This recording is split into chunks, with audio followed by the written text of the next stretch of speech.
This is Jackets Debrief, a show about the Columbus Blue Jackets, the National Hockey League, and part of the Hockey Podcast Network.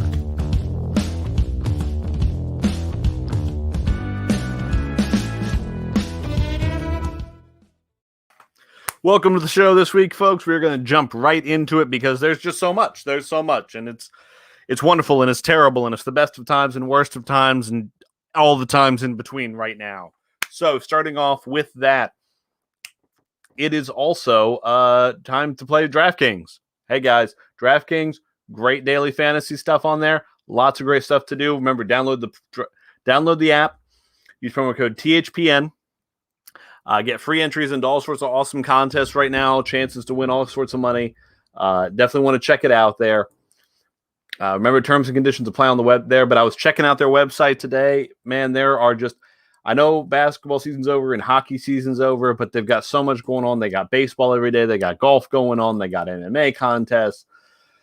They've got stuff related to the Olympics. Just everything, guys. Just so if you want to play, have a good time, enjoy it. Use our promo code THPN. Get some free entries. Have a good time. Win yourself some money. It'll be fun. All right. Beer of the week, and a week when we're going to need some beer. Tusker, finest quality lager. It's got an elephant on the front. Their tagline is "Together Forever." We know that's not true as Blue Jackets fans because our hearts are broken, folks. Our hearts are broken. Anyway, let's open this beer up. All right. What do we got here? I have no idea what to expect out of this beer. This is more from the international collection that my wife got me. I mean, it smells like beer.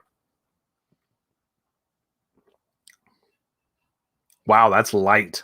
I did not expect that.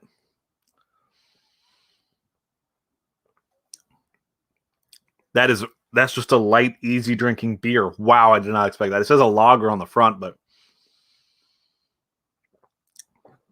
it's just good beer. It's light. It's the kind of thing you can drink on a summer's day and feel fine. Did not expect that, and I'll tell you why. Years ago, went to Ireland, did the Guinness tour. And Guinness obviously started in Ireland, then shipped to, Europe. Well, they started shipping into South Africa. And what they realized after they started shipping it was that the beer, because it was on the ships for so long, it would actually change. And it made like a deeper flavor. Now, if you've ever had Guinness, you know it's deep. But to think you're going to get deeper than regular Guinness, that's something. But what they realized was that the South Africans, because they were used to it, they really enjoyed it. They liked that deeper flavor. So now you can actually buy at some places the kind of the special way they have to brew the Guinness because they don't want it to sit on ships for months getting there, but they brew it differently to replicate that taste of something that's been sitting on a ship and is kind of a deeper, thicker beer. So that's kind of what I was expecting. I was expecting kind of a thicker, deeper beer out of this. Not getting it. Just light, easy drinking beer. I could drink those all day. All right, folks. Let's get to it.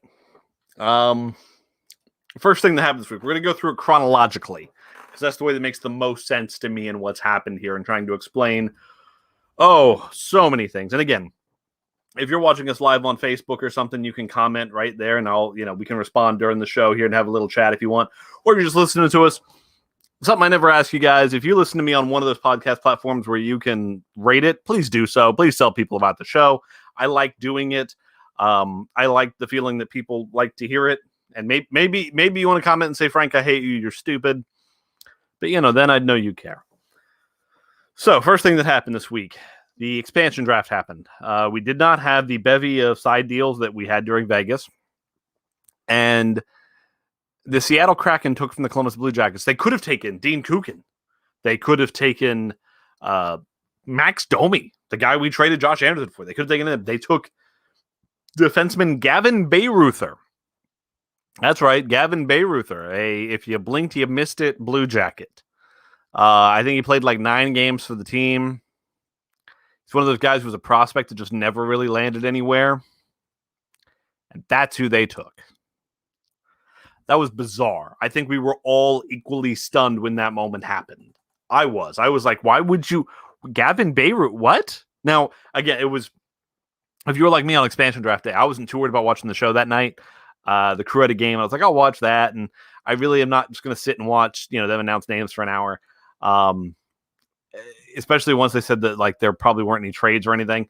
But who was it? Frank Saravelli was just tipping the names all day. It's like someone gave him a list as soon as the Kraken turned it in, and he just every 5 minutes he just cranked another one out. So when he said Gavin Bayreuther, and I was like, well, there's got to be a side deal. Why do we give someone up? I mean, and when I thought there was a side deal, I was like, that doesn't make any sense because we're trying to build something. We're not going to give away assets to protect a guy like Domi who's here on one more year of a contract. So then it came out, no deal.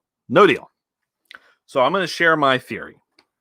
Now, I want to be clear. This is not a reporting thing. This is not I heard from someone and they heard from someone.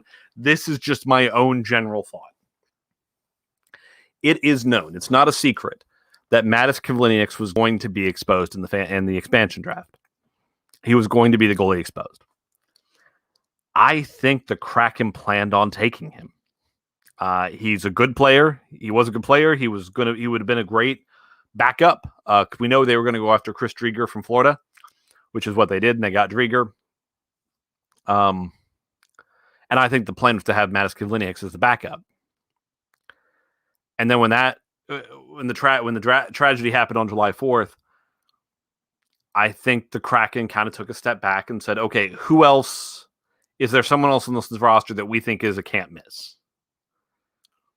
And my guess is they looked at the roster and said, anyone we take, we're doing it to trade them. When you look at the roster they drafted, it doesn't look like the Kraken were going for a Stanley Cup this season. It doesn't look like they were in win now mode. Except for maybe Driedger. Driedger is a good goalie, so that's a great player there, but didn't exactly look like they're going for win now mode. So part of me wonders if, and I'm not saying there was a deal or anything, I wonder if kind of the humanity in that front office said, you know what? They lost a goalie in a tragedy, and there's no one else here that's really like that big difference maker for us. We're going to take one of the free agents and just call it that.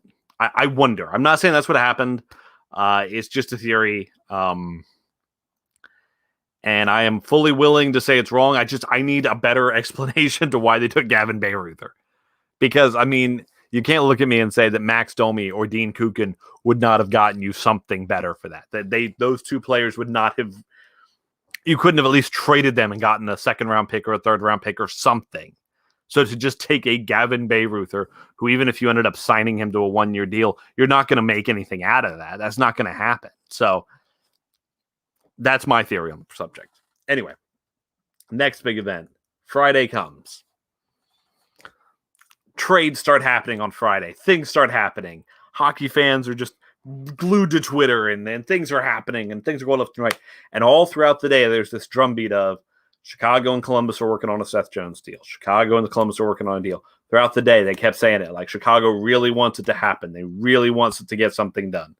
Well, the deal happened. Relatively close to the draft. I remember it was around, I want to say it was around 6 because I was out at dinner with my family. We went to a nice Indian restaurant in town. I tried Indian pickles, which there was a specific name for them. That was an experience. My goodness, I am someone who every time I go somewhere, I love to try something I've never tried before. And my main dish that night was something else I'd never tried before either, but it was just good Indian food, nice spicy, lamb and potato and stuff in a sauce, and you put it on rice, and it was delicious. But then these Indian pickles, that was something else. But during this meal, I was looking at my phone and I was like, oh, they're making the Seth Jones deal. The deal's happening. The deal. The Blackhawks got Seth Jones, the 2021 first-round pick that was the 32nd pick in the draft, the pick Columbus got from Tampa Bay, and a 6th-round pick in 2022. Columbus gets Adam Boquist, a 2021 first-round pick, which was the number 12 overall pick, 2021 second-round pick, 2022 first-round pick. And, yeah. And that was the deal. And then immediately Chicago turns around and signs Jones to an incredible, what was it, 8 years times $9.5 million. That's crazy. They went hardcore. Now, here's the thing. If you've been listening to the show for any length of time, you know that I've acknowledged that the analytics community has had issues with Seth Jones. The numbers don't form out right. I have always fallen back on, okay, yes, I hear that. But while the eye test guys are telling me Seth Jones is good, other analytically minded people like Allison Lucan are telling me Seth Jones is good. And I think Seth Jones does good things on the ice. But I say this, when you look at what some of the more advanced stats say,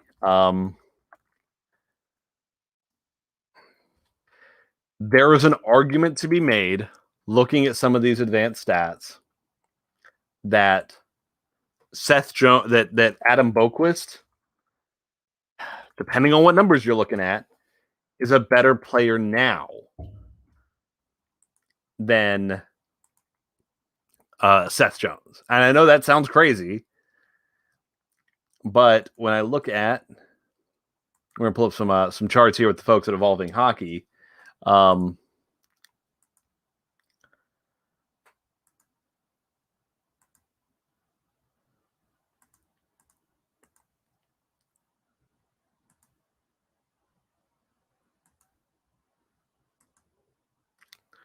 Yeah. So over the last 3 years, I'm getting there, folks. I'm sorry about this. I'm having a rough time here. This is just what happens to me. It's those Indian pickles still messing with me. So then Seth Jones' last 3 years, looking at his advanced numbers, when you look at his goals above replacement, it's a small number. It's in the 0.5% there. When you talk about his expected goals above replacement, we're closer to -2.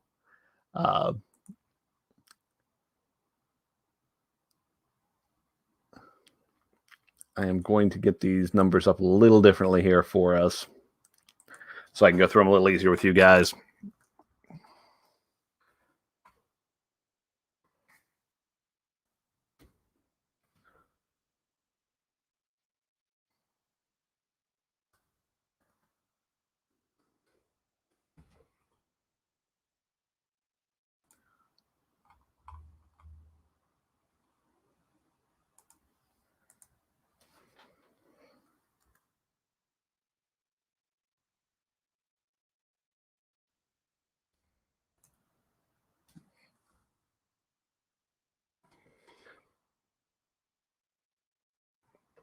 Okay, so last season, when you look at a number like expected goals above replacement, Seth Jones, if we're talking about all situations, you know what? Let's change that to a.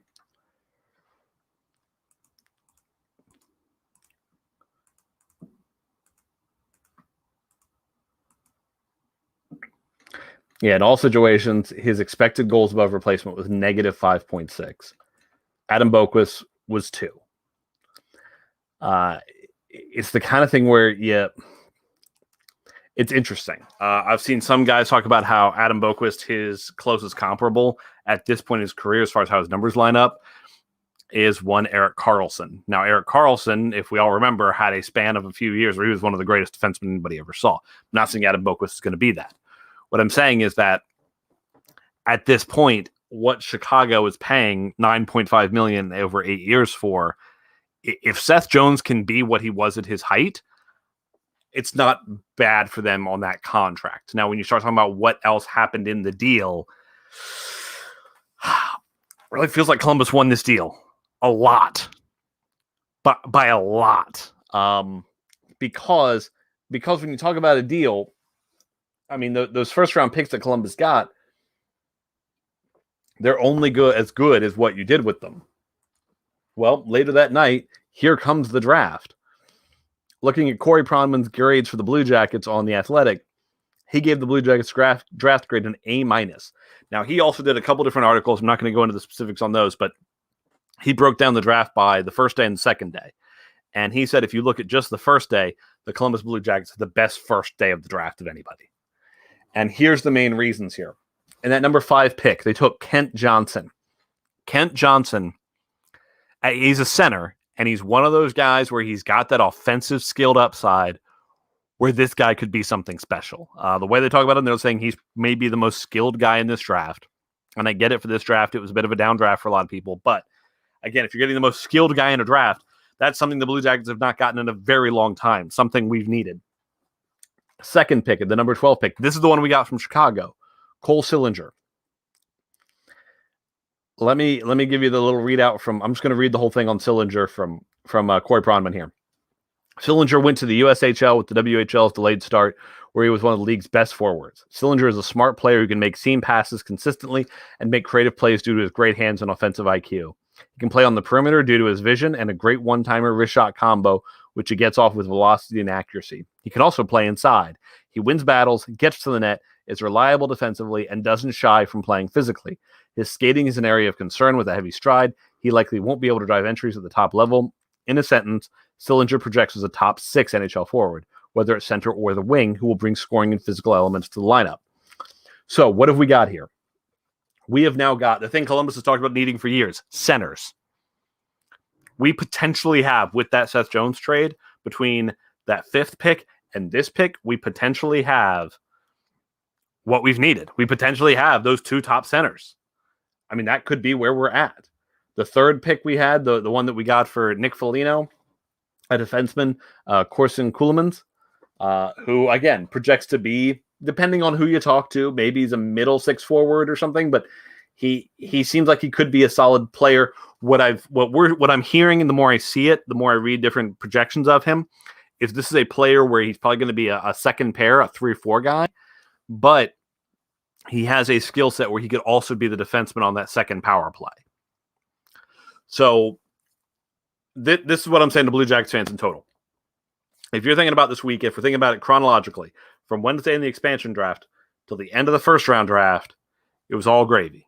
It was all gravy. Everything was good. All right, we're going to hear a quick word from our friends of the Hockey Podcast Network, and I will be right back with you here, folks.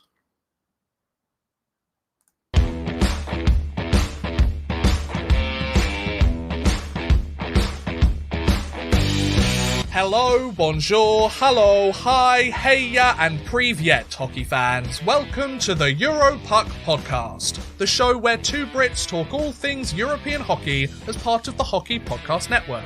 If you want to keep updated on all of the latest news, scores, or standings from across the European hockey world, you want to get some insight from some very interesting guests discussing their stories with hockey and how the sport grows around in Europe in different interesting places, or if you want to keep updated with all of the leagues across Europe that are either playing, have been suspended, cancelled, delayed indefinitely, then do check out our latest episodes of the Europuck Podcast every Friday as part of the Hockey Podcast Network. We have a YouTube channel, the Europuck Podcast, and you can listen to us wherever else you get your podcasts. So check us out every Fridays, and we'll see you there, folks.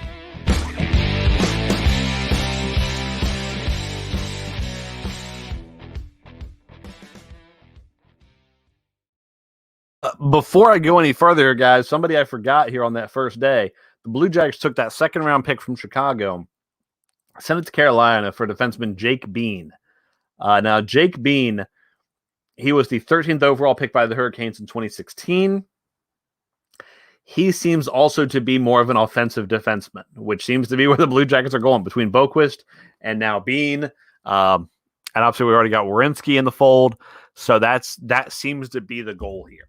And it's kind of building back up that depleted defensive core we've lost over the last couple of years here. So where I'm at on things right now, you know what, let's do the rest of the draft first, and we'll look at that here. So we go into the 2nd round, and we go into the 2nd day, and it's defensemen by the dozen, or not by the dozen. We got 3 straight defensive picks. Stanislav Svozil, defenseman there, projects as maybe a third pair guy. Guillaume Richard. We'll see if he gets into the NHL. Again, when you're getting to this point, when you're getting into those third, fourth, fifth rounds, guys don't have huge chance to get into the NHL. Maybe they'll do it. You never know. Nikolai Markasov, a defenseman. And then in the later rounds, James Malastea, Ben Boyd, Martin Rialzi. Going to be honest, I don't know a whole lot about these guys, so it's going to be, we'll see what comes of any of them. But the real story from day 2 of the draft. The Columbus Blue Jackets trade straight up Cam Atkinson for Jakub Voracek. Straight up. Cam Atkinson for Jakub Voracek. And this was the move that made Blue Jackets fans ready to riot. We had an incredible day on day 1. The fans were loving it. It looked like, okay, yes, we had to move Seth Jones, but things were going in the right direction. What I don't think fans were ready for was, hey, guys, we're doing a rebuild. That means we're really rebuilding this thing. So we traded away Cam Atkinson. Now, some of you may be saying to yourselves, Cam Atkinson loved it here. Why would we trade him? Well, Cam Atkinson might have seen what was going on. He might have seen the proverbial writing on the wall that this was not going to be a good team. It's just not. And the story that we've all heard is that he was told that he was being drafted, and this is what Cam said. It's not like we're making it up or anything. It's not like I doubt that this happened, but he states that he was getting ready for his son's birthday party, his son's 3rd birthday party, when he got the call that he'd been traded. Now, this is how I feel about it. A player who showed such devotion to the city, such devotion to the franchise, I hope, and I haven't heard a story one way or another yet right now, but I hope that there was some conversation before that happened. That there had been some kind of conversation about potentially being dealt. I don't like the idea of this being completely out of the blue for a player like Cam who'd been devoted to the team. If he'd known something was coming, then I think it's much more something that I'm fine with. And here's the thing: as a hockey deal, I totally get it. First of all, Yarmo said that the idea was that they thought Jakub Voracek and his kind of offensive propensities, because Cam is a great penalty killer. Cam, as good as he is not a great finisher at times. Jakub Voracek, not as great defensively, much more proficient offensively. So that's the trade-off there. Here's the other trade-off. Cam Atkinson has longer term left on his deal. Jakub Voracek is down to the last 3 years of his deal. Cam Atkinson has 4 years. Now, so Cam Atkinson has 4 years. He's 32 at a $5.875 million hit.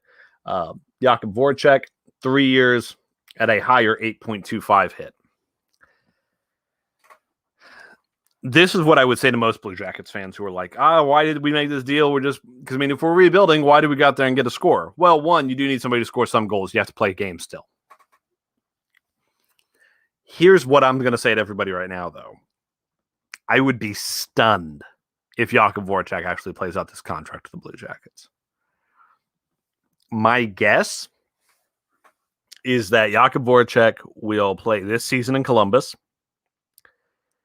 And then starting next offseason and potentially into next season, there's going to be starting talks about a trade. That he'll be traded out of town for picks. Maybe prospects. I'm not sure which yet. But here's the thing.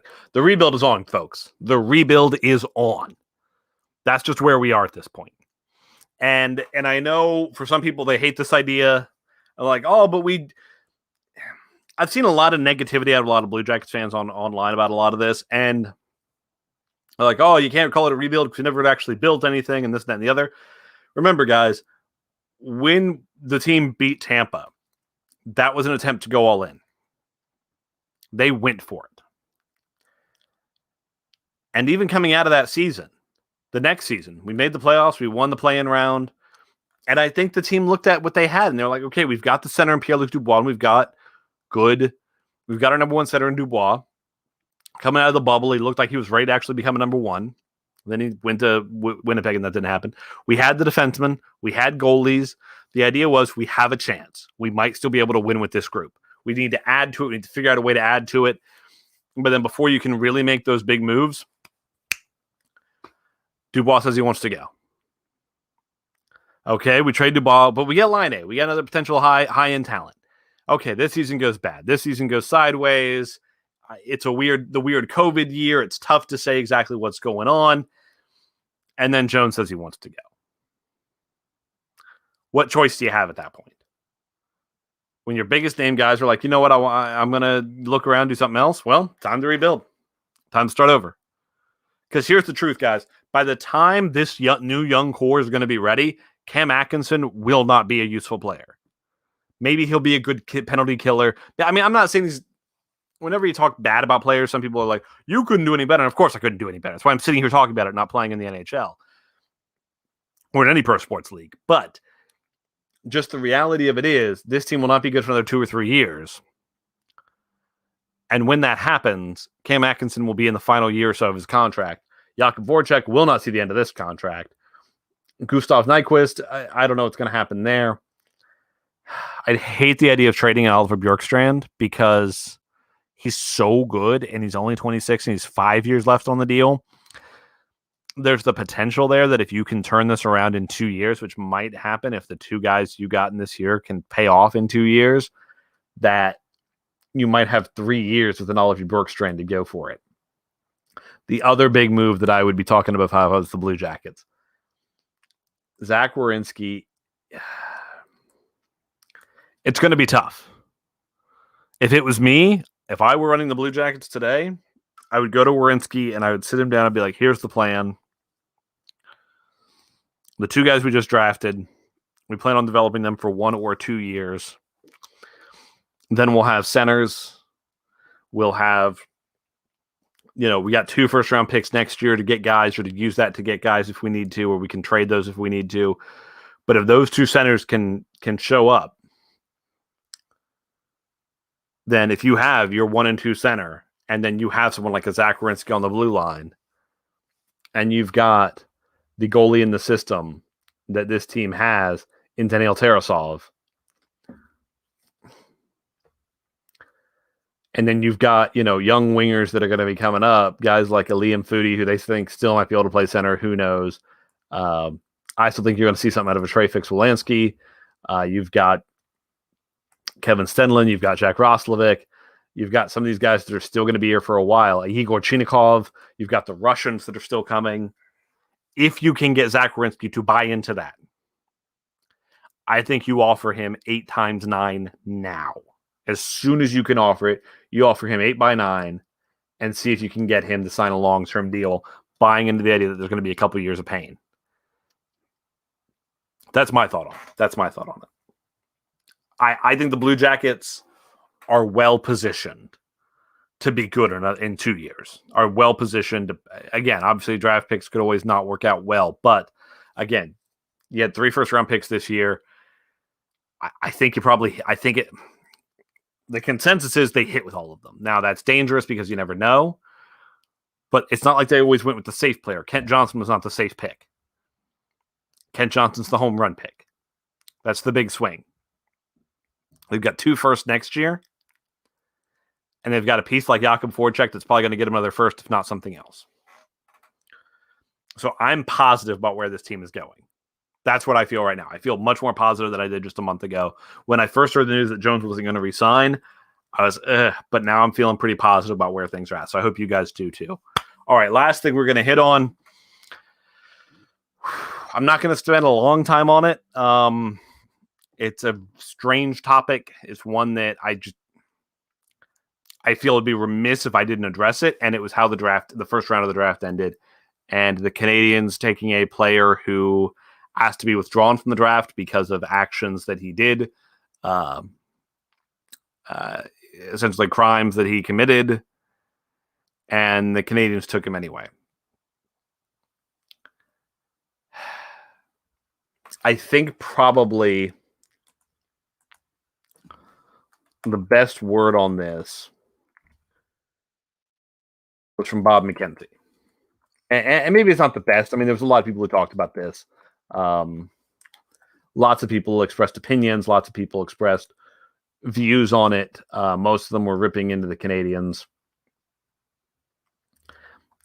But his... All right. I'm just going to read his little thing on it. Shocked that Montreal took Logan Malou, 31st overall, even though he asked all NHL teams not to take him because of a sex-related criminal charge. Judgment for taking/distributing a photo of a woman without permission. Malou was ranked 35th on TSN's final draft rankings, but many NHL clubs who still ranked Malou on their respective draft lists indicated they would not be drafting Malou because of his criminal action in Sweden. It was stunning to hear his name called in the first round. Montreal issued the following statement after drafting Malou. The statement was, by drafting prospect Logan Malou with the 31st overall pick, the Montreal Canadiens organization not only selected a promising hockey player, but also a young man who recently admitted to making a serious mistake. The Canadiens are aware of the situation and by no means minimize the severity of Logan's actions.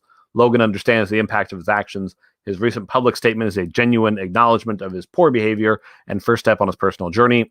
We're making a commitment to accompany Logan on his journey by providing him with the tools to mature and the necessary support to guide him in his development. We also committed to raising awareness among our players about the repercussions of their actions on the lives of others. Mackenzie's comments after it. Final line of statement. We are committed to raising awareness among our players about the repercussions of their actions on the lives of others. We'll be met with scorn and disbelief because, from a hockey perspective, Malou faced no real repercussions. He's a first rounder. The only real victim in this situation is the teenage woman who actually experienced real repercussions through no fault of her own. I'm not sure many in hockey thought Malou would never be drafted, but not sure many figured it would be tonight. And that's the thing. I don't think many people are out there saying this guy should never get to play. This should never happen because, the thing is, he faced the criminal charges that he faced. But the idea of him having the stature, the praise of a first-round pick, the idea that it was hockey culture signaling essentially to a whole generation of players who right now are in the CHL and anywhere else, well, if you're good enough at hockey, as long as it doesn't derail you being able to play and practice, whatever you do is whatever you do, because we'll help you grow in personal development. Guys, people don't get better when they get to the NHL. Let's talk about this for a second. I have a little real moment. Guess what happens when people are given money and power? They become more themselves. This was a statement I heard originally from a presidential historian named Jonathan Meacham. When he was asked on the occasion, the idea of, when they're elected president, do they rise to the challenge of the office? And he said, no, not really. And when you give someone money and power, they're more themselves. And that's the problem here. Whenever somebody does something terrible and there are not swift repercussions that affect their life, then the tacit acknowledgement is, well, that action was fine. It wasn't that bad. And that's no good. When you're trying to change a culture of things, that's not good. But never let it be said that hockey, people were worried about changing culture and making the world a better place.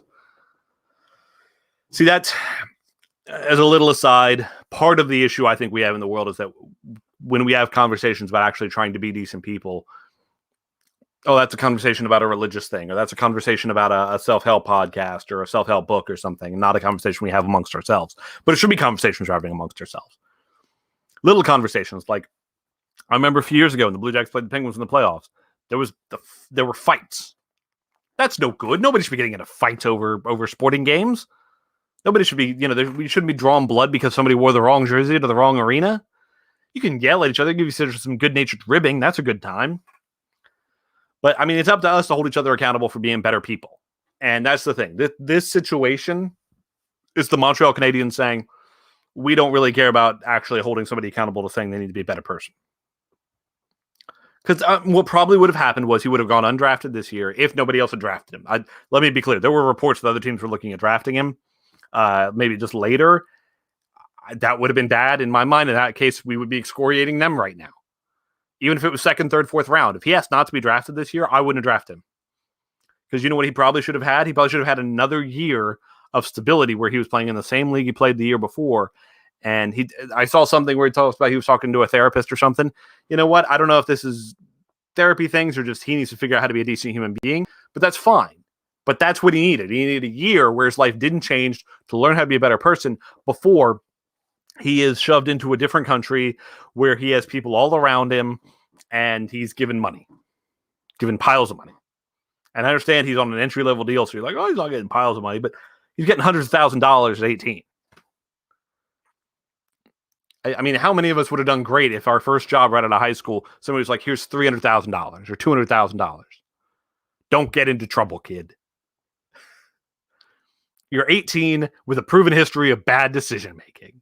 Here's a couple $100,000. Have at it.